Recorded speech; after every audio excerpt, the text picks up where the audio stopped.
Fail అవటం నేరం కాదు, ప్రయత్నం చేయకపోవటం నేరం. ఓటమిని అనుభవించడం తప్పు కాదు.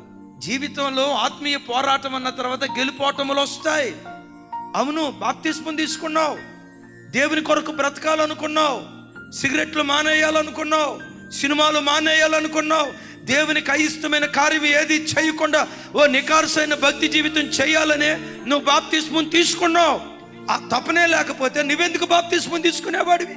నీ గుండెల్లో ఆ కాంక్ష లేకపోతే ఇంత శ్రద్ధాభక్తులతో దేవుని సన్నిధిలో ఎందుకు కూర్చునేవాడివి?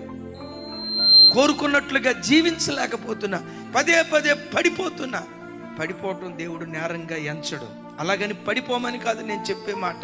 పడిన నీవు తిరిగి లేవటానికి ప్రయత్నం చేస్తావే, అది దేవుని మనసు గెలుచుకునేటట్లుగా ఉంటుంది.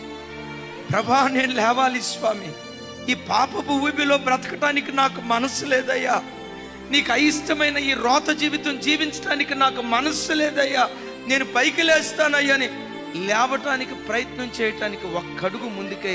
రెనాల్ బాంకే గారు అంటారు, ఒక్కడుగు నువ్వు ముందుకేస్తే 99 అడుగులు దేవుడు వేయటం ప్రారంభిస్తాడు. ఎప్పుడు నీ గుండెల్లో దేవుని కొరకు బ్రతకాలని మూలుగు ఎప్పుడు ప్రారంభం